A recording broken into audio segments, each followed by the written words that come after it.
If you don't talk about this on stage, then you're not doing yourself. You're doing yourself a disservice. Well, there's certain people that like their full potential because when they're with you, they're completely relaxed.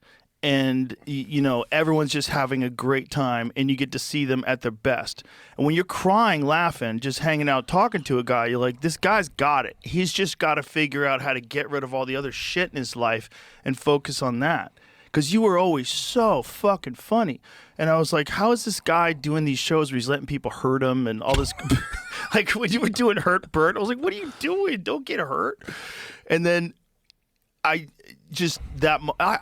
gone through it with Fear Factor. Like, Fear Factor was a great job. Don't get me wrong. Very happy that I got it. It was wonderful. It gave me fuck you money. It gave me the ability to do whatever I want after that. Yeah.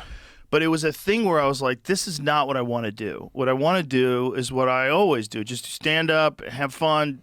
If I was doing the UFC back then too. So it was like do the UFC commentary, things I love doing. That's what I want to be doing. I don't want to be doing just a job.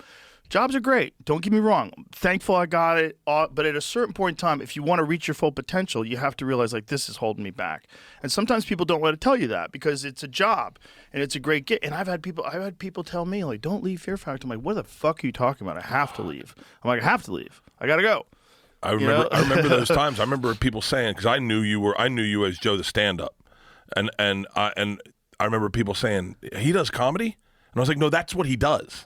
Like, he's not an actor, he's not a host, he's a comedian. But that's understandable, right? Like, my stand-up, I'd only done, like, by then, I'd only done, like, a couple things that were out, that were available, and I was on the hugest show in television. Fear Factor was fucking gigantic. It was massive. It was nuts. It was massive. Monday nights? Yeah. It was a fun job. You know it's a big show when 20 years later you remember the night it was on. But this is what's important.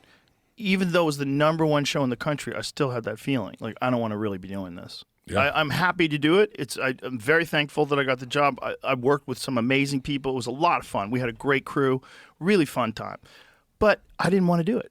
I wanted to do this. This is what I didn't know I wanted to do this because this wasn't a thing.